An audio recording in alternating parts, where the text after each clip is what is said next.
नमस्कार, आप देख रहे हैं धर्म ज्ञान और मैं हूं आपके साथ शाफ्ती पटनायक। सल्तनत-ए बांग्ला का ख्वाब देख रही आज की यूनुस सरकार खुद के मुल्क में हिंदुओं पर हो रहे अत्याचारों पर मुख्य दर्शक बनी हुई है, जिसको लेकर ज्योतिर्मठ के शंकराचार्य स्वामी अविमुक्तेश्वरानंद सरस्वती महाराज ने कड़ा ऐतराज जताया है।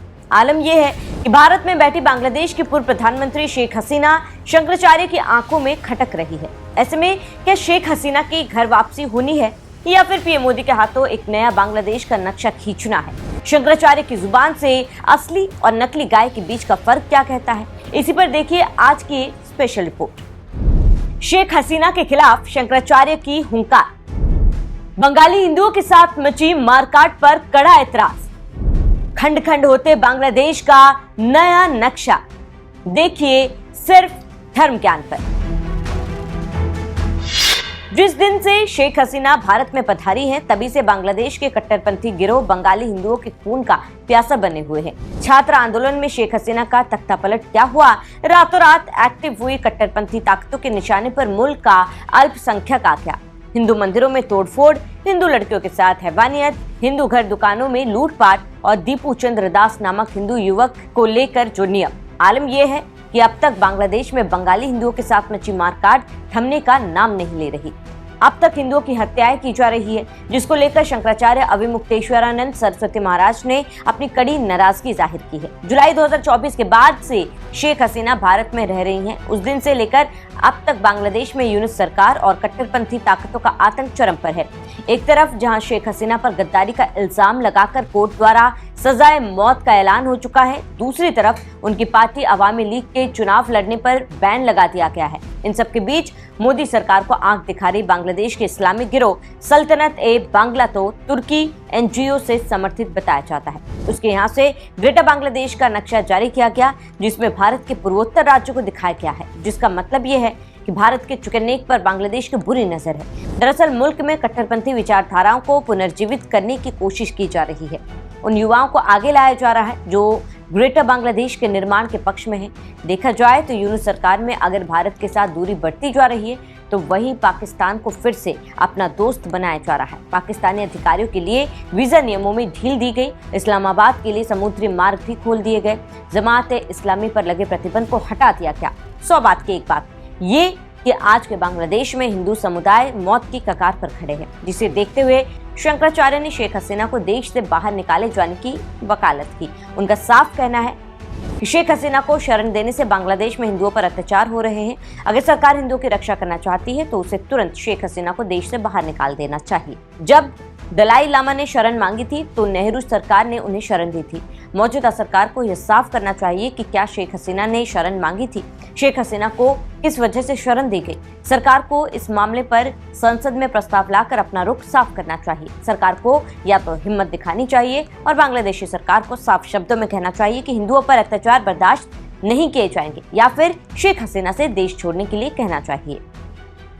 शंकराचार्य स्वामी अविमुक्तेश्वरानंद सरस्वती महाराज तो देखा आपने 2026 की शुरुआत से अब शेख हसीना को वापस भेजे जाने की मांग उठने लगी है। हालांकि इस बार शंकराचार्य ने न सिर्फ बंगाली हिंदुओं की हत्या पर अपना आक्रोश जताया, बल्कि देश में हो रही गाय की हत्या पर भी मोदी सरकार को भी घेरा।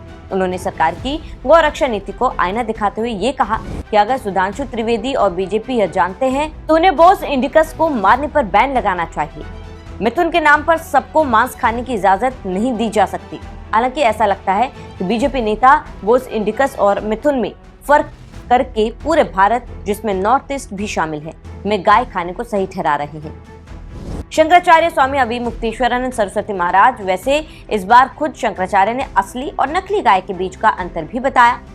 उनका कहना है कि जिस गाय की पीठ पर ककूद और गले में शासना कंबल की तरह लटका हो, वही हमारी गाय माता, जिसका वैज्ञानिक नाम बॉस इंडिकस है। बाकी गाय मतलब कि गाय जैसी है लेकिन गाय नहीं। पूरे भारत में बॉस इंडिकस की 53 प्रजातियां मौजूद हैं। वो नॉर्थ ईस्ट में भी हैं। बॉस इंडिकस के ही गोबर और गौमूत्र को पवित्र माना गया है। इसके घी को ही शास्त्रों में आयु को बढ़ाने वाला बताया गया है। अब बांग्लादेश में हिंदुओं के साथ जो बर्बरता हो रही है वो दुनिया के सामने है। ऐसे में क्या शेख हसीना की वापसी इसी समाधान है या फिर अब वक्त आ गया है कि मोदी सरकार बांग्लादेश के खिलाफ सख्त कदम उठाए, क्योंकि पिछले 18 महीनों से बंगाली हिंदुओं खुद के मुल्क रोज मर रहा है। अगर समय रहते एक्शन नहीं लिया गया तो आज के भारत को बांग्लादेश बनने में समय भी नहीं लगेगा।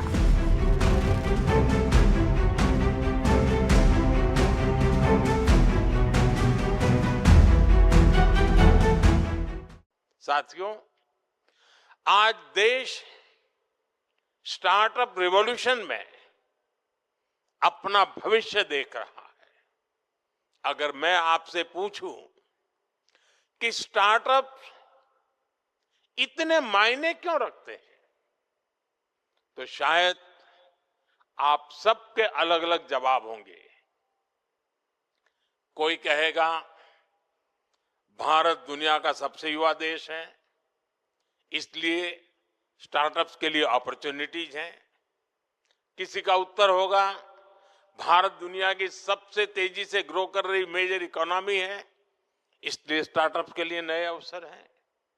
कोई कहेगा आज देश वर्ल्ड क्लास इंफ्रास्ट्रक्चर बना रहा है, भारत में नए नए सेक्टर्स उभर रहे हैं, इसलिए स्टार्टअप सिस्टम भी आगे बढ़ रहा है। ये सारे जवाब, ये सारे तथ्य सही है, लेकिन एक बात जो मेरे दिल को छूती है वो है स्टार्टअप स्पिरिट। मेरा देश का नौजवान आज कंफर्ट जोन में अपनी जिंदगी गुजारने के लिए तैयार नहीं है। उसे घिसी पीटी लीक पर चलना मंजूर नहीं है।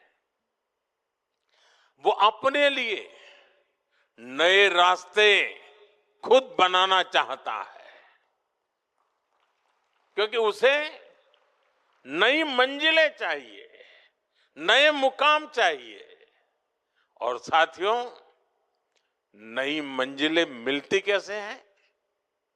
उसके लिए हमें परिश्रम की पराकाष्ठा करके दिखानी होती है। और इसलिए हमारे यहां कहा जाता है उद्यमेन ही सिद्ध्यन्ति कार्याणि न मनोरथै, अर्थात कार्य उद्यम से सिद्ध होते हैं, केवल मनोरथ करने से नहीं होता। और उद्यम के लिए पहली शर्त है साहस। आप सबने यहां तक पहुंचने के लिए कितना साहस किया होगा, कितना कुछ दांव पर लगाया होगा।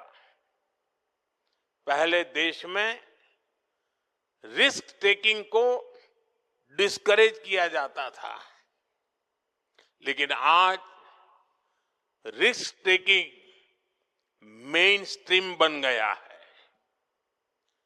मंथली सैलरी से आगे सोचने वाले को अब केवल एक्सेप्ट ही नहीं, लेकिन अब उसे रिस्पेक्ट किया जाता है।